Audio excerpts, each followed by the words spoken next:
Climate change alarmism once again rears its ugly head.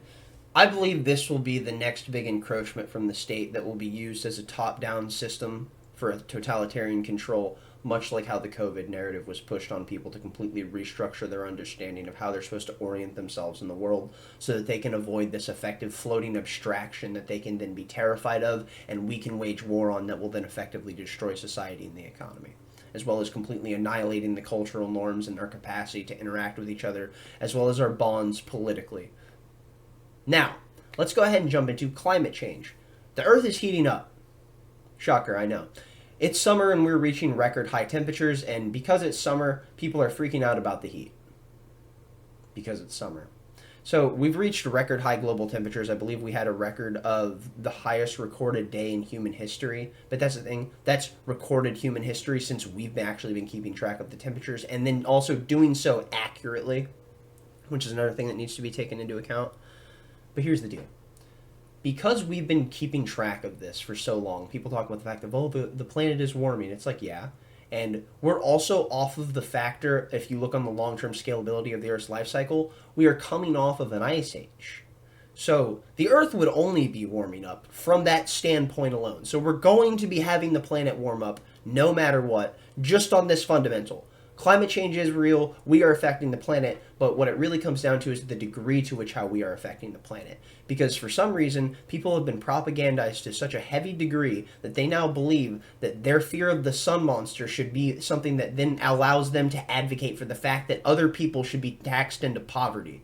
I don't understand this mindset at all, that you think that the government sitting there and saying, you know what we need to do? We need you to pay us more money so we can go ahead and fight the sun so it doesn't get hot for you, so you don't have your sweaties going on. That's ridiculous. Let's go ahead and jump in. Are you sick of hearing about global warming and record heat? Well, scientists say those numbers paint a story of a warming world, which, as I stated, tail end of an ice age and all that, so realistically makes sense from my perspective, but who knows? Maybe I'm wrong, even though if you look at the structural history of the United States, you can see that the reason the Great Lakes are so depressed, the reason they are, and that they were pushed down is because there was a massive ice sheet compressing that portion of the land down.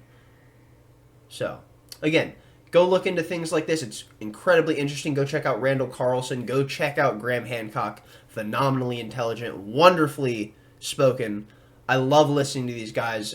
They just blow my mind all the time, talking about the ancient history of the Earth and like the fact of how meteor impacts and comets and then glacial floods just completely restructured the land masses in the United States and then also abroad. But the one thing that's so fascinating to me, because I live in the States, is to see how the topography of the land changed that I know solely based on these things. It's really cool. Go check it out. Go check them out. So, nearly every climate tracking organization proclaimed June the hottest month ever. Then July 4th became the hottest day ever, albeit unofficially according to University of Maine's Climate Reanalyzer. It was quickly overtaken by July 5th and July 6th. Next came the hottest week, a tad more official, stamped into the books by the World Meteorological Organization and the Japanese Meteorological Agency. With the summer of extreme weather records dominating the news, meteorologists and scientists say records like these give a glimpse into the big picture, a warming planet caused by climate change. It's a picture that comes in vibrant reds and purples representing heat on daily weather maps in newspapers and television. Beyond the maps, the numbers are real harm that kill. More than 100 people have died in heat waves, rest in peace, in the United States and India so far. I wonder how many of those were in India, and then there might have been one in the United States, and then 9 people in India. Also, how healthy were those people? Were they well nourished? Were they well fed? Were these people that were already incredibly impoverished and suffering and stricken from disease and so many other things? Who knows? So here it says records are crucial for keeping people designating and designing infrastructure and working in agriculture because they need to plan the worst scenarios, said Russell Vose, Climate Analysis Group Director of the National Oceanic Atmospheric Administration. He also chairs a committee on national records. In the past 30 days, nearly 5,000 heat and rainfall records have been broken or tied in the United States, and more 10,000 records set globally, according to NOAA. Texas cities, towns have set 369 daily high temperature records since June. Hey, go Texas, I guess. Since 2000, the U.S. has set about twice as many records for heat as those cold. Records go back to the late 19th century, and we can see that this has been a decade-on-decade increase in temperatures, which is true, we can see that. But again, as I said, tail end of an ice age. This really depends on the lens with which you look through these things, but also the thing that really bugs me about the climate conversation in today's day and age is this conversation that, well, we don't really have alternative discussions to structure ourselves to understand the facts. What we have is alternative facts. And because of that, well, people many of the times completely obfuscate a lot of information when they're trying to tell a story so that they can try and present a certain narrative, which a lot of times leads people astray and allows people to end up cultivating falsehoods as their own ideals. But conversation for a different day. This happens to many of us. I'm sure it's happened to you just as it's happened to me in separate instances that don't apply to news or many other things in life. So, what we see is, in this extreme weather, the new normal says that there is no such thing. So, new normal. I despise this term. I saw this getting pushed out with the COVID narrative, and it drove me absolutely insane, because my first thought was, well, if you're trying to tell me that, one, normal, this is such a simple statement but such a complex one in itself. If something is new, then you're fundamentally restructuring my understanding of something, or you're presenting me with something entirely new. And we didn't restructure society entirely. What we did was we altered it, and that's what made it new. And then if it's the new normal, what that means is, well, we're not going to change this. We're going to make this the natural process with which how you operate in the world.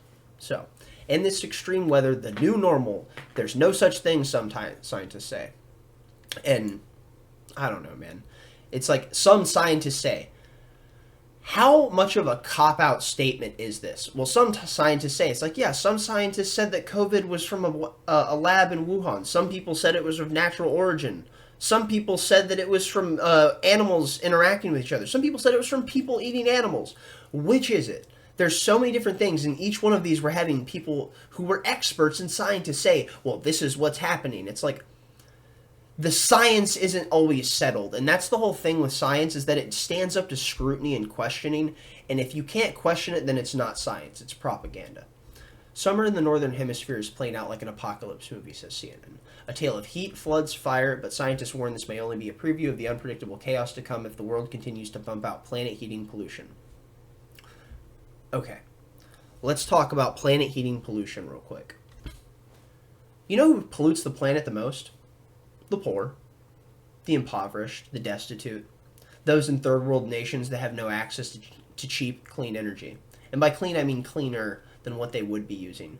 So, throughout the process of human society, and especially in the West and the developed nations, and the process of developing society as a whole and civilization, what brought us out of the Dark Ages, effectively, was intellectualism and energy. Cheap energy. And that's what fossil fuels are. Cheap energy. And in this process, we allowed ourselves to establish what you would see as Western civilization and everything that we have now and we hold dear. Everything from the car you drive to the computer, the phone you watch this on. So, in that process, what we've done is seen that, oh no, what we're doing is we're polluting the planet and we're causing climate change and it's causing the planet to heat up. So what we need to do is we need to stick to green energy resources. We need to have viable resources so that we can stick to the fact that we're not affecting the planet and we can be carbon neutral. Keep in mind the fact that you are the carbon they want to remove. Conversation for a different day. Go watch my other video on climate change and what Kamala Harris said about reducing pollution or population. Worth a watch. The thing that gets me so much about this is we've sat here and pulled ourselves out of abject poverty throughout generations of strive and struggle, and now, because we are sitting here with our feet on the table, what we're telling all of the impoverished nations of the world that are sitting there that need cheap energy so that they can pull themselves out of abject poverty, which abject poverty being $1.50 a day, so that they can remove themselves from that situation.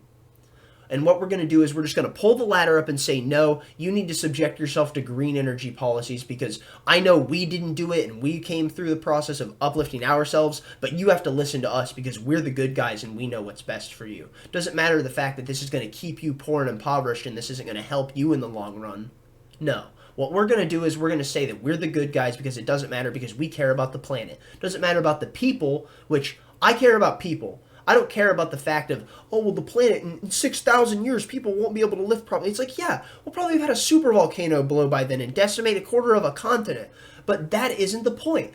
I care about people, and this is something that's completely avoided in the context every single time you talk to someone who talks about climate change. Well, we need green energy. It's like, okay, they just destroyed 16 million trees in Scotland. They just cut them down, and in the process of doing so, they did it so they could build massive wind farms. Well, here's the deal. The wind farms a lot of times are powered by solar energy.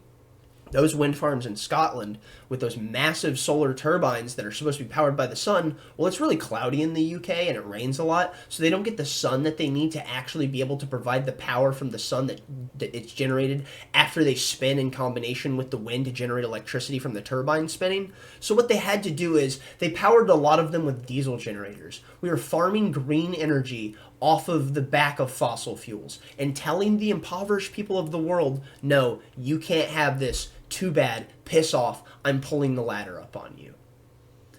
That is disgusting.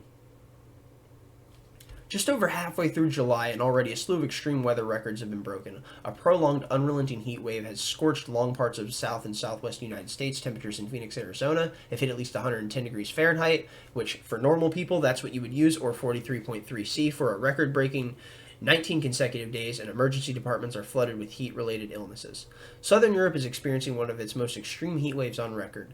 With wildfires raging in Greece, Spain, Switzerland, and in Asia, temperatures have pushed above 50 degrees Celsius, which is 122 degrees Fahrenheit, again, for normal people.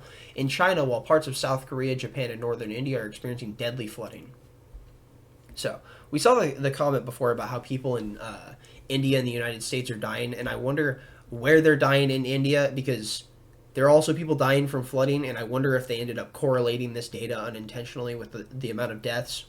So it says, in a statement on Tuesday, the Secretary General of the World Meteorological Organization called this relentless cascade of extreme weather the new normal.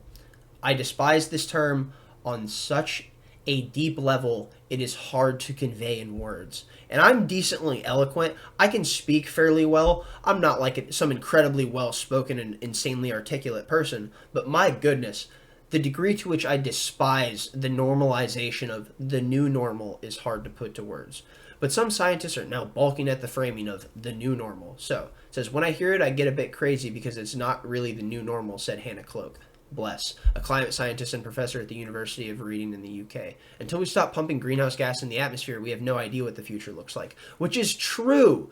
Whether you're someone who's like, no, climate change is nonsense, or you're someone who's like, no, this is an exponential threat that we have to stop.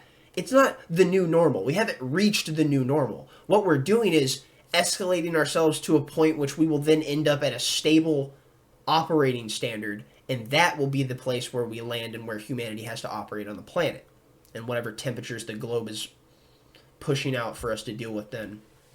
So, she's one of many scientists who warn that while summer is very bad, it's only just the beginning, as long as global temperatures continue to rise, they said, and the world should brace for escalating impacts, which the Earth grows through these ebb and flows of the process of the temperature rising and dropping. And yeah, we affect it, but to the degree that people think we affect it is absolutely ridiculous. And then you have people like AOC coming out talking about things like the Green New Deal and also the Inflation Reduction Act. And then you have the people that are championing the Inflation Reduction Act, which is supposed to lower the amount of money we're spending in the economy if it's supposed to reduce inflation. But it's really just spending insane amounts of money, and it's Green Deal 2.0.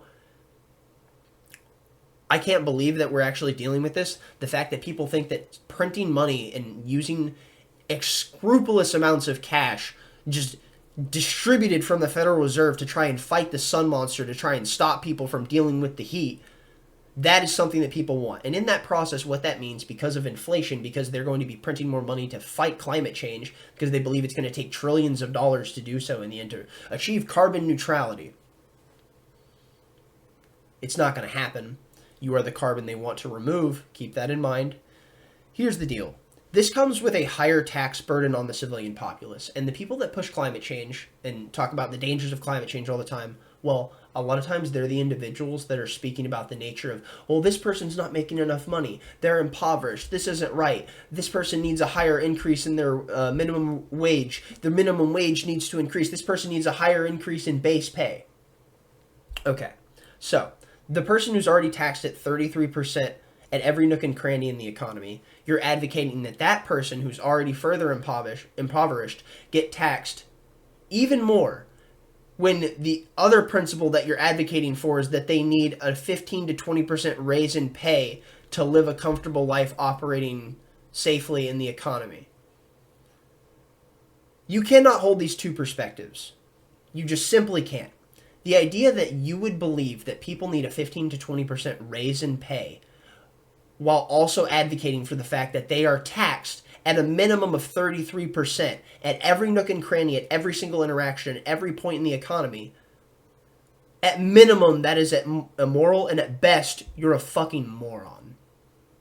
That's all I've got for this. I'm going to go ahead and leave it off on that. Stay lovely, stay great. Give it this thumbs up if you liked it, a thumbs down if you didn't. Tell someone you love them.